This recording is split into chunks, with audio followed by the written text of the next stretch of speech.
कामाला दिशा असेल तर त्याचा अधिक आनंद मिळतो आणि ते आनंद मिळाल्यानंतर आपल्याला जो सुख मिळतो त्याच्यातून आपला एकटेपणा, डिप्रेशन, एन्झायटी दूर होतात आणि काम आणि सोबत असलेलं ध्येय हे दोन्ही सोबत असले म्हणजे सोने में सुहागा असं समजायला हरकत नाही. त्याकरता उदाहरण म्हणजे ऑफिस काम, घर काम, उद्योगाचे काम, आवडीची गेम, हॉबी, सामाजिक आणि गार्डनिंग असे अनेक काम आहेत जे आपण करू शकतो. पण इथे एक गोष्ट गमतीची सांगायची म्हणजे घरकाम करताना घरकामामध्ये स्त्रियांच्या घरकामाला आयुष्यभर महत्व असतं, पण पुरुषांच्या घरकामाला लुडूबुडू समजले जातं. केलं पाहिजे हे माझं मत आहे, मदत केली पाहिजे, पण लुडूबुडू समजल्या जायचे.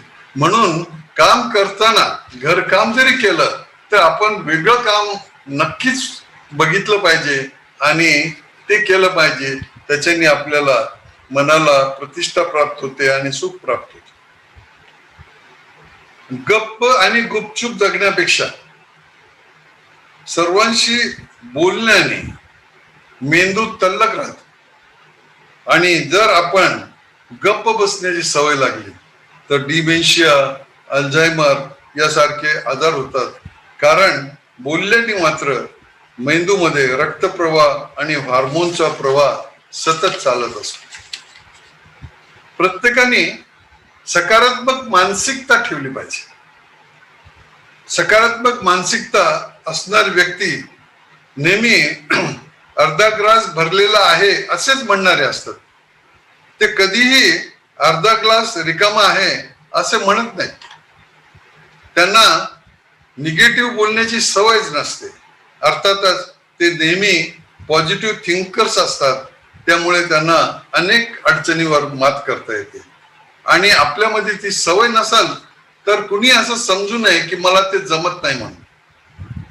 मी एक 25 वर्षापूर्वी एक रेडिओवर टॉक दिला होता.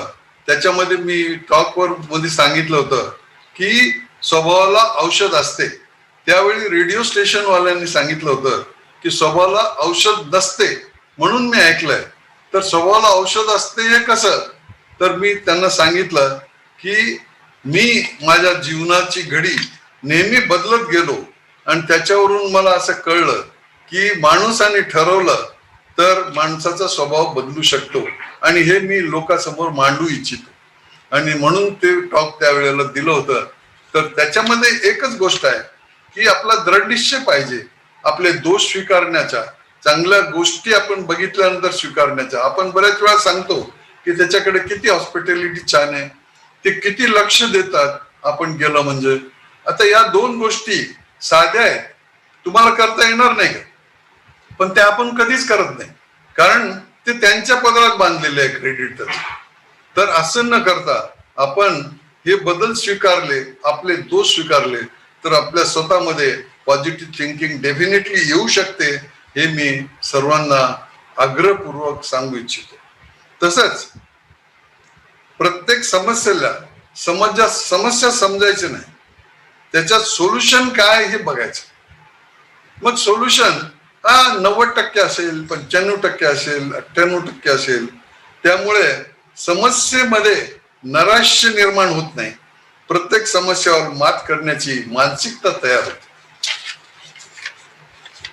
माणसाला सातत्याने लवचिकता, अनुकूल क्षमता म्हणजे रिसलायन्स अँड अडॅप्टॅबिलिटी, ऍडजस्टमेंट करण्याची सवय पाहिजे.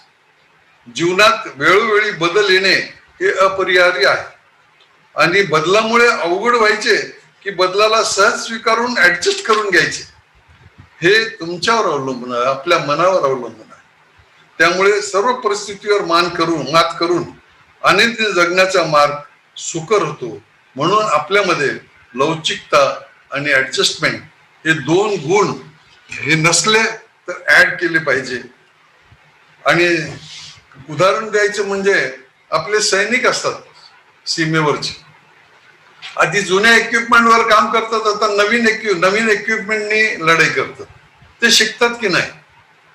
आता आपले प्लेनचे समजा पायलट्स आहे, जुन्या प्लेनवर काम करायचे, आता राफेल चालवतात की नाही, त्यांनी शिकलं की नाही. पण त्यांच्यावर कंपल्शन असल्यामुळे जे शिकले, पण आपल्याला कंपल्शन नसल्यामुळे आपण म्हणतो मला जमणार नाही म्हणून. पण ही काळाची गरज आहे. हे कंपल्शन आपण समजून घेतलं पाहिजे आणि आपल्यात बदल केला पाहिजे आणि असं शेवटी सांगितलं पाहिजे काही हरकत नाही, मी हे बघून घेईन, तरच आपल्यात बदल पॉसिबल आहे. त्यानंतर हेल्दी वेट आणि ओव्हरऑल न्यूट्रिशन डाएट हे मात्र पुढे आरोग्याच्या कोर्समध्ये होणारच आहे, त्यामुळे मी जास्त वेळ त्याच्यावर घेत नाही. महत्वाचा मुद्दा म्हणजे ॲबिलिटी टू बॅलन्स स्ट्रेस, म्हणजे ताण झेपण्याची क्षमता. कुणाच्या जीवनात ताण आला नाही, कुणाच्या जीवनात स्ट्रेस नाही. आपण जर आज एक प्रश्न सोडवला तर उद्या नवीन प्रश्न प्रत्येकाच्या जीवनामध्ये उभा असतो. कुणालाही स्ट्रेस नाही असं नाही, पण काही स्ट्रेस असे असतात जे ड्राईव्ह प्रमाणे काम करतात आणि काही स्ट्रेस असे असतात की ज्याच्या प्रेशर खाली माणूस दबून जातो. पण अशा वेळेलाही स्ट्रेस झेपण्याची आपली क्षमता, आम्ही म्हणायचो पेन, काही आजार होते ज्यामध्ये पेन खूप व्हायचं, तर पेन थ्रेशोल्ड वाढवा असं म्हणायचं. म्हणजे पेनकडे दुर्लक्ष करण्याचं प्रमाण वाढवा, पेन सहन करण्याचं प्रमाण वाढवा. तुम्ही जोपर्यंत पेन किलर घेणार तोपर्यंत तुम्हाला पेन सहन करण्याची सवय लागणार नाही. तसंच ताण जे आहे, हे ताणचं थ्रेशोल्ड तुमचं वाढवता आलं पाहिजे. पेनचं थ्रेशोल्ड जसं वाढवतो तसं, तरच आपल्याला जीवनात येणारे अनेक ताण सहन करण्याची हिंमत राहते आणि ताण झेपण्याच्या आणि सहन करण्याच्या क्षमतेमुळे मानसिक आणि शारीरिक आरोग्यावरही चांगला परिणाम होऊन आपलं आरोग्य चांगलं आपण राहू शकतो. अनेक माणसं आपत्तीजनक घटना घडतानाही शांत आणि थंड असतात आणि सब कुछ ठीक होगा अशा आशयाने जगतात, कारण की ते अनुभवातून हे शिकलेले असतात की स्ट्रेस, ताण जो आलेला आहे ते कसं सहन करायचं. आणि ही क्षमता त्यांच्यामध्ये असली, आपल्यामध्ये असली, तर त्यामुळे त्या आवडीच्या गोष्टीला प्राथमिकता देऊन, अडचणीच्या गोष्टीला बगल देऊन, जेथे आवश्यक तेथे आपल्याला फोकस करून पुढे जाता येते. सेल्फ एस्टीम आणि हट्टीपणा, आत्मप्रशंसा, आत्मप्रौढीपणा आणि हटवादीपणा या दोन गोष्टी देखील माणसाच्या मध्ये असतात. इगो हा जो भाग आहे हा चांगला नाही. एका गार्डन मध्ये एक ग्रस्त गपचूप बसायचे, पण दुसरे ग्रस्त आले हास्य क्लब मधून आणि त्यांना विचारलं की आपण असे एकटे एकटे गप्प का बसता, मी 8 दिवसापासून बघतो. तर त्यांनी सांगितलं, मी सुपरिटेंडिंग इंजिनियर होतो, पण अमुक आहे तमुक आहे, घरात कोणी विचारत नाही, बाहेर कोणी विचारत नाही, अमुक. म्हणजे त्यांचं पद त्यांच्या डोक्यातून गेलेलं नव्हतं. त्यांचं सगळं ऐकून घेतलं. तर आणि त्यांना इंट्रोड्यूस करताना त्या विचारणाऱ्या माणसाने सांगितलं की हे जे होते हे मिनिस्टर होते, अमुक माझ्या बरोबर असणारे. दुसरे जे होते हे प्राईम मिनिस्टरचे पीए होते. पण या लोकांना तसं काही वाटत नाही. तर त्यांना असं कळलं की त्यांच्यापेक्षा मोठे लोकही सरमिसळ होऊन जातात. तर त्यांनी सरमिसळ व्हायला पाहिजे. म्हणजे आत्मप्रौढीपणा किती असावा याच्यासाठी हे उदाहरण दिलं. अहंकार हे विसरलं पाहिजे, हटवादीपणा कमी झाला पाहिजे.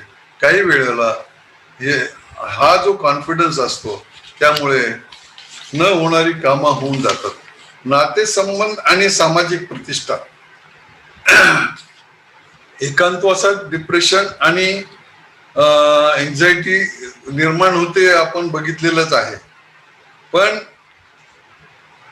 कौटुंबिक संबंध, मैत्रीचा व्याप, चांगले स्वस्थ संबंध, त्यामध्ये या संबंधामध्ये महत्वाचा पार्ट आहे तो इंटरॅक्शनचा आहे. संबंध सगळ्याला असतात, पण इंटरॅक्शन ही महत्वाची आहे. इंटरॅक्शन मुळे जे आहे माणूस उजाळतो, इंटरॅक्शनमुळे त्याच्या तेजाळतो, इंटरॅक्शनमुळे त्याचं डिप्रेशन कमी होतं. म्हणून इंटरॅक्टिव्ह रिलेशनशिप पाहिजे. एकटेपणा डिप्रेशनवर मात करू शकतात आणि त्यामुळे आणि त्याचा मानसिक आणि शारीरिक आरोग्यावर चांगला परिणाम होतो.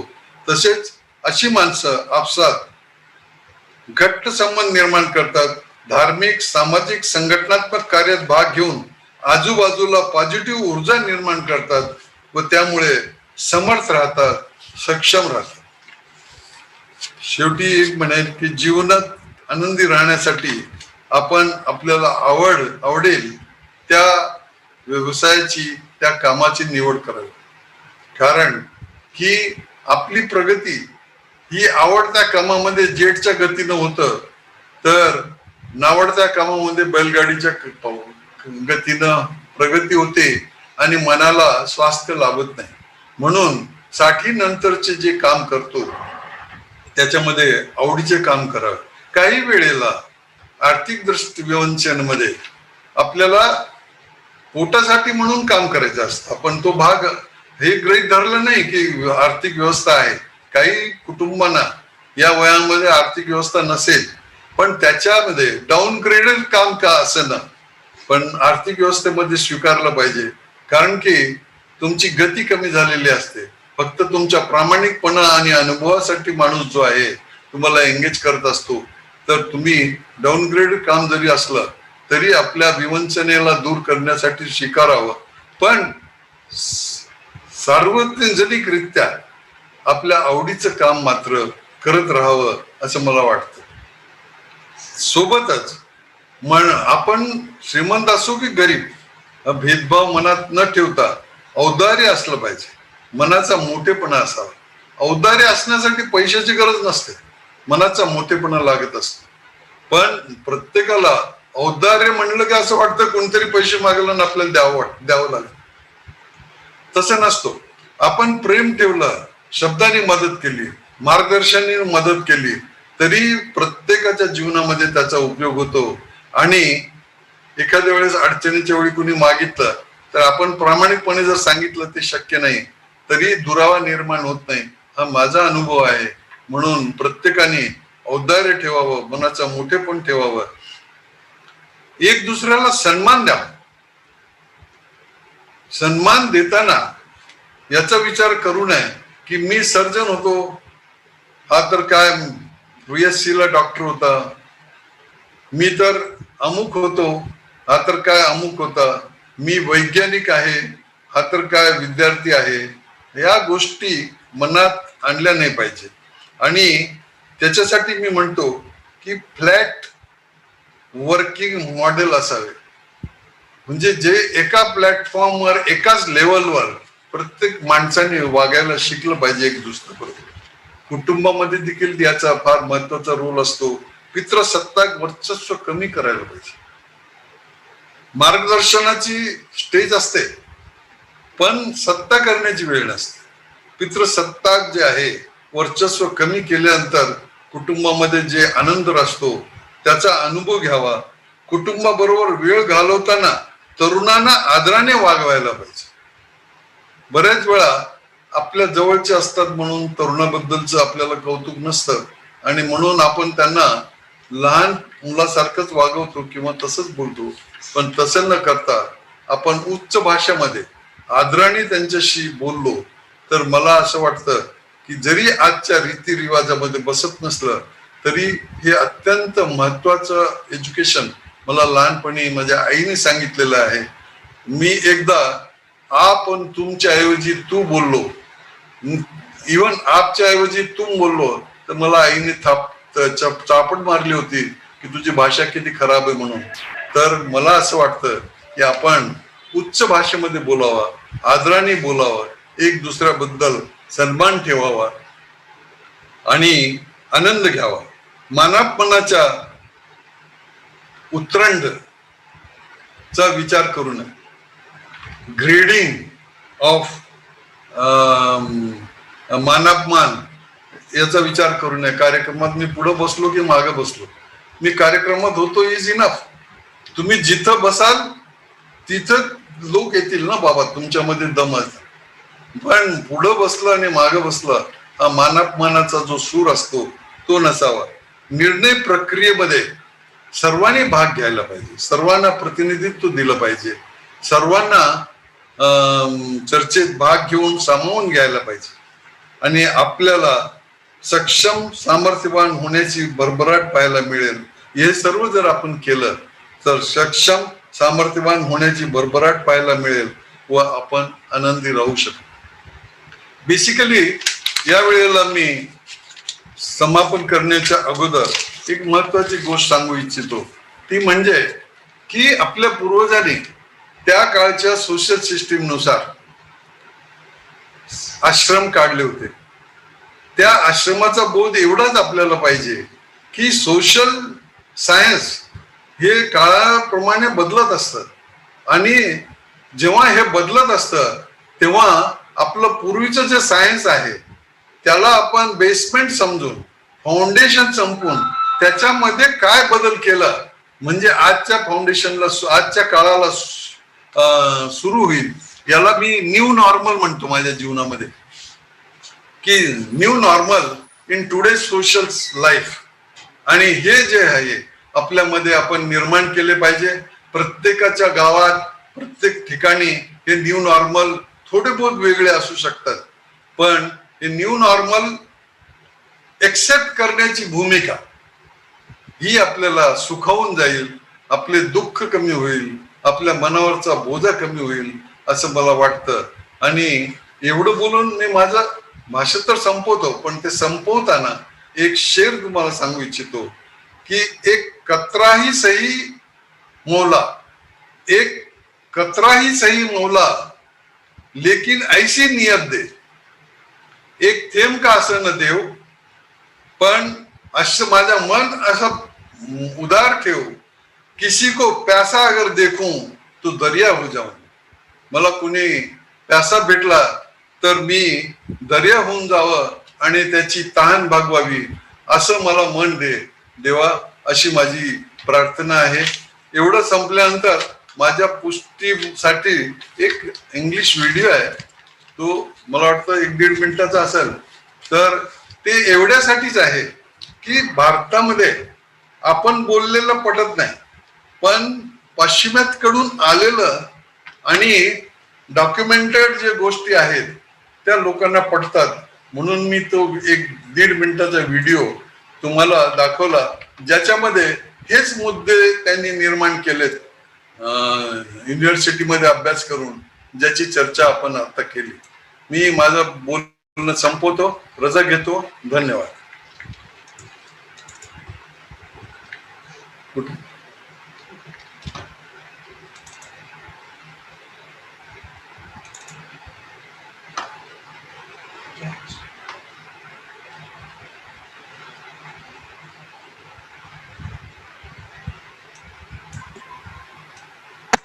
व्हिडिओचा आवाज येत नाहीये सर.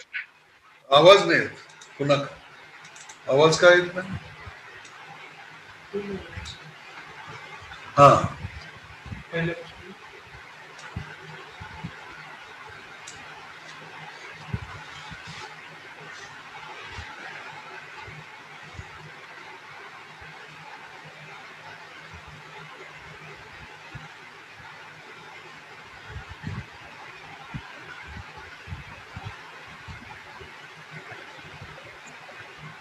व्हिडिओचा आवाज येत नाही सर.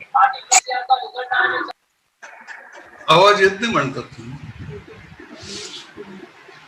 मला येतं, मला येतं. आता आई अण्णा तिकडे तिने मग थोडं काम तर आम्हाला आवाज येत नाही सर व्हिडिओचा.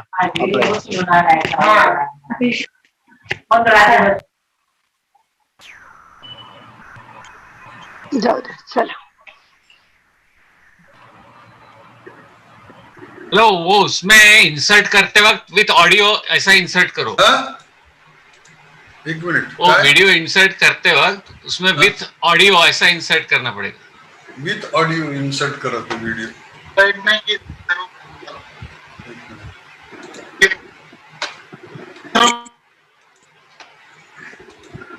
With audio.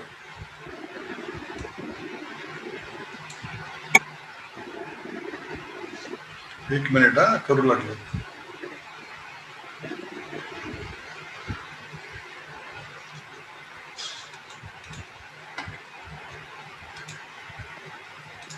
त्याचं करेक्ट सांगितलं तरी चालेल, ऐकू नसेल येत. आता येतं का? आता आवाज येतं का? नाही येत आहे सर, त्याचं तुम्हीच सांगा हवं तर. ठीक आहे, ठीक आहे, ठीक आहे. स्टॉप केलं. आता हँडेड ओव्हर टू यू.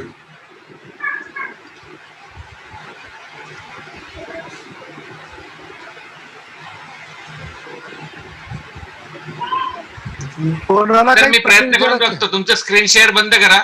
बर, आपलं स्क्रीन शेअर बनतो. हा, नाही, ठीक आहे.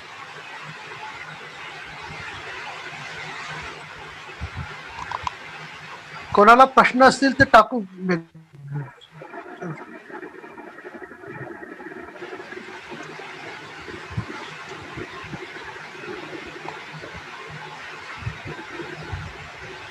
नागेशजी, प्रश्न विचारायला संधी द्यावी. सूत्रसंचालक तुम्ही. अरे दिसताय का स्क्रीन मला? चर्चा चालू आहे. व्हिडिओ दाखवतायत ना? हा, हा सर, दिसतोय. पुढे गेलो.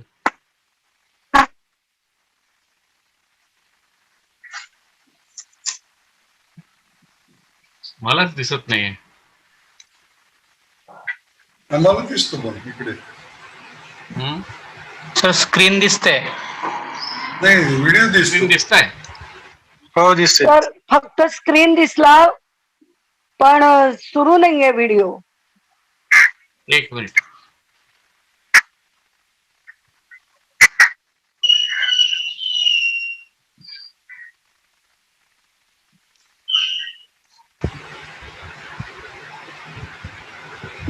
येतोय का आवाज?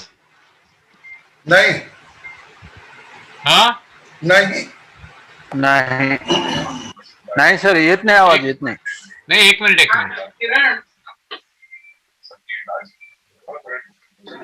Of our original 724 दिसतोय?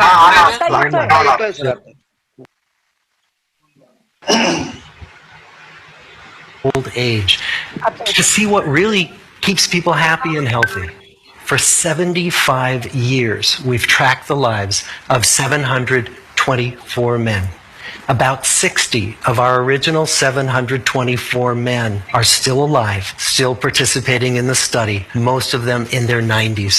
When they entered the study, all of these teenagers were interviewed, they were given medical exams, we went to their homes and we interviewed their parents. And then these teenagers grew up into adults who entered all walks of life. They became factory workers and lawyers and brick.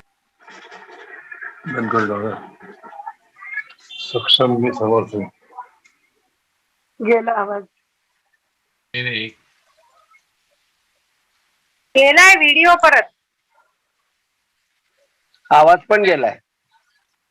What if we could study people from the time that they were teenagers? All four men are still alive, still participating in the study, most of them in their 90s. When they entered the study, all of these teenagers were interviewed, they were given medical exams, we went to their homes and we interviewed their parents. And then these teenagers grew up into adults who entered all walks of life. They became factory workers and lawyers and bricklayers and doctors. One president of the United States. And when about a decade ago we finally asked the wives if they would join us as members of the study, many of the women said, you know, it's about time. So what have we learned? The clearest message that we get from this 75-year study is this: good relationships keep us happier and healthier. We've learned three big lessons about relationships. The first is that social connections are really good for us and that loneliness kills. It turns out that people who are more socially connected to family, to friends, to community are happier, they're physically healthier, and they live longer than people who are less well connected. And the sad fact is that at any given time, more than 1 in 5 Americans will report that they're lonely. And we know that you can be lonely in a crowd and you can be lonely in a marriage. So the second big lesson that we learned is that it's not just the number of friends you have, and it's not whether or not you're in a committed relationship, but it's the quality of your close relationships that matters. It turns out that living in the midst of conflict is really bad for our health. High conflict marriages, for example, without much affection, turn out to be very bad for our health, perhaps worse than getting divorced. And living in the midst of good, warm relationships is protective. And the third big lesson that we learn is that good relationships don't just protect our bodies, they protect our brains. It turns out that being in a securely attached relationship to another person in your 80s is protective. That the people who are in relationships where they really feel they can count on the other person in times of need, those people's memories stay sharper longer. So what about you? Let's say you're 25, or you're 40, or you're 60. What might leaning into relationships even look like? It might be something as simple as replacing screen time with people time, or livening up a stale relationship by doing something new together, long walks or date nights, or reaching out to that family member who you haven't spoken to in years. The good life is built with good relationships